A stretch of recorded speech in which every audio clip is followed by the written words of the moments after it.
Agora a gente vai falar do sono. Hoje é Dia Mundial do Sono, uma data que nos faz refletir sobre a importância de descansar para a nossa saúde e para a nossa qualidade de vida. Você sabia que uma boa noite de sono pode influenciar na nossa memória, no nosso humor, na produtividade e até mesmo na nossa imunidade?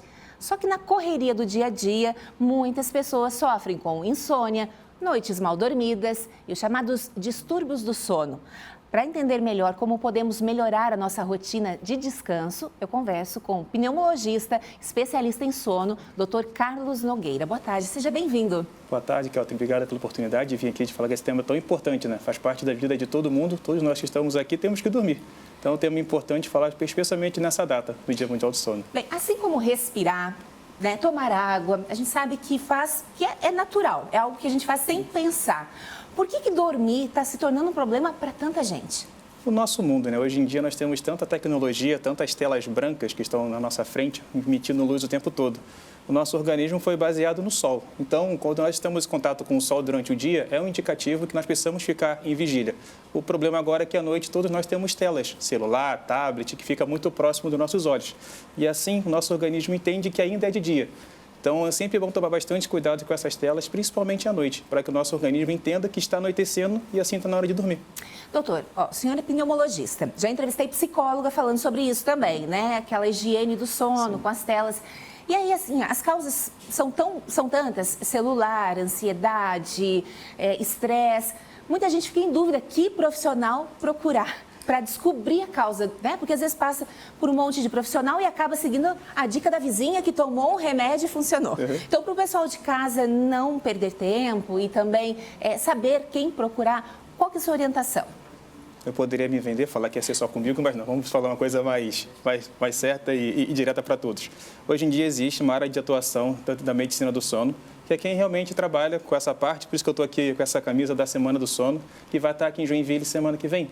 Hoje começa oficialmente a Semana do Sono, que é um evento criado pela Academia Brasileira do Sono, feito em todo o Brasil e teremos aqui em Joinville também.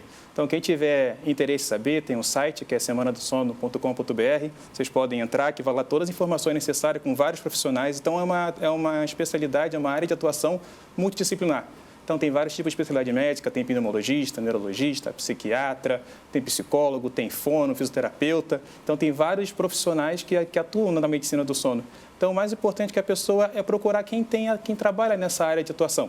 Então, por isso que é importante, para quem não conhece essa área de atuação, não só da medicina do sono, mas todos os profissionais que trabalham nessa área, está aqui o convite da Semana do Sono, para vocês conhecerem um pouquinho mais desse nosso projeto. Roncar é algo que muita gente tem constrangimento em falar, que ronca. Eu mesmo roncava. Até eu descobrir o que estava me causando, eu ficava com vergonha de dizer, mas eu sabia que isso impactava muito, eu acordava cansada e tudo mais. O ronco e até aquela apneia, né, quando a gente para de respirar, que dá aquela puxada, assim, que falta ar.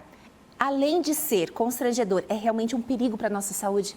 Sim, o ronco é aquela pontinha do iceberg. Então, o ronco que a pessoa consegue ouvir quando está com o ronco muito alto. Então, geralmente, é o companheiro, o filho, alguém que reclama do sono e a pessoa geralmente não acredita. Uma situação que acontece muito é quando a pessoa, no início do sono, que está no sono bem leve, começa a roncar e não percebe. Não sei quem já aconteceu com isso alguma vez, de estar roncando e alguém acordar e falar, eu não estava roncando, não. Então, isso é uma coisa que acontece muito.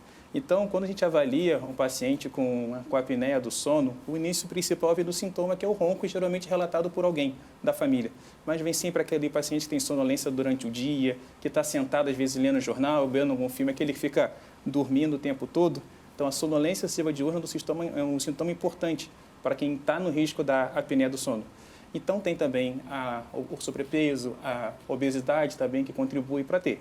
Então, a apneia do sono é considerada hoje em dia uma doença que merece tratamento, que aumenta o risco de ter doença cardiovascular no futuro.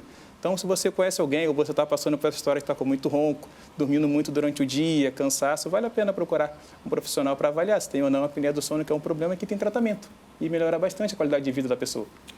E, doutor, tem uma hora se fala que são 8 horas, ou cada um, né, às vezes tem gente que dorme 10 horas e acaba não ficando descansado. Como que a gente pode medir, saber qual o nosso horário ideal de dormir?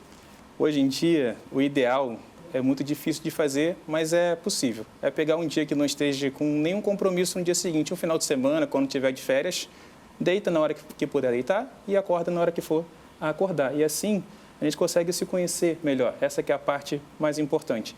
Então, o ideal é a pessoa dormir no mínimo 6 horas numa noite, que é passar por 4 horas, tem que ter o sono principal e o sono acessório, que se chama. Então, 6 horas é o tempo mínimo ideal para a pessoa ficar bem. O grande problema é que hoje em dia pessoas não conseguem fazer isso, né? Tem tudo muito corrido, tem gente que quer dormir menos para produzir mais. E o segredo é o seguinte, dormindo com qualidade, você produz muito mais no dia seguinte. Então, hoje em dia, tem essa questão de ter que ter muito rendimento, você tem que estar melhor do que o seu concorrente. Então, quem faz isso daí não é uma pessoa que tem uma mentalidade muito competitiva e não é saudável. Então, o ideal é você ter uma boa qualidade de sono, dormir bem, para que você possa, sim, render no dia seguinte. E quem costuma acordar 3, 4 da manhã e perder o sono?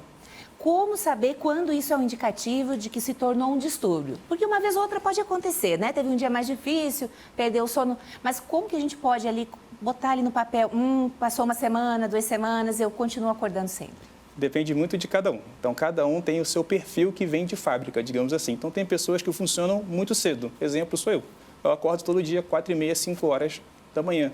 Porque eu sou o matutino extremo, eu só descobri isso na capacitação de medicina do sono. Isso, para mim, foi um problema extremo, porque eu funciono muito bem, muito cedo, e à noite não sou nada. Então, durante a faculdade, um dos grandes problemas que eu tinha era isso, que todo mundo queria fazer o trabalho à noite, e eu não conseguia, eu nunca consegui fazer trabalho 10, 11 horas da noite. Então, o primeiro passo é a pessoa se conhecer. Se a pessoa consegue funcionar muito bem de manhã, então não necessariamente é um problema, é uma característica que a pessoa tem. E o inverso também. Tem pessoas que funcionam muito bem à noite. E um dos grandes problemas que acontece com as famílias, com filhos adolescentes, porque é uma coisa do adolescente, dele querer dormir mais tarde, mas é uma coisa do organismo dele. Então, o adolescente, ele dorme mais tarde e deveria acordar mais tarde também, mas a gente sabe que não dá, porque tem que ir para a escola.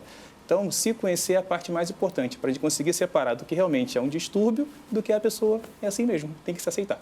Doutor Carlos, chegou uma pergunta, a produção separou, vamos dar uma olhadinha na tela, então? Olha, eu sempre dormi pouco, sou ansiosa com o amanhã, que tem que estar bem cansada, para dormir mais. O que eu posso fazer? A Claudiana. Então, a pessoa que tem essa ansiedade é uma coisa que tem que ficar importante, porque quem é ansioso, às vezes não estou dizendo que ela tenha, mas tem a mania de quando deitar na cama, ficar tentando planejar o que tem que fazer no dia seguinte. Ficar pensando em tudo que tem que fazer, ou então ficar remoendo aquilo que passou durante o dia. Então, esse é o pensamento ruminativo que não ajuda nem um pouco. Então, o importante é que a pessoa quer dormir bem, se tem ansiedade, é fazer alguma atividade que relaxe. Pode ser ler um livro, meditação, ver uma série, porque isso daí ajuda a pessoa a relaxar e ficar mais tranquila. Então, perfeito, uma série, não o celular, né? Não o celular. Então, o que acontece? A nossa televisão, ela fica bem distante. Então, ela não atrapalha tanto quanto o tablet e o celular, que fica bem próximo. Então, seria importante realmente ficar vendo uma série numa televisão e evitar a tela muito próxima do rosto. Maravilha, doutor Carlos, obrigada. Não só por responder, mas também por se expor, porque isso humaniza, né? A gente percebe que não só as pessoas têm problemas, os médicos também estão em busca desse autoconhecimento, tentar melhorar de qualidade de vida. Mais uma vez, obrigada. Obrigado a você. Bem,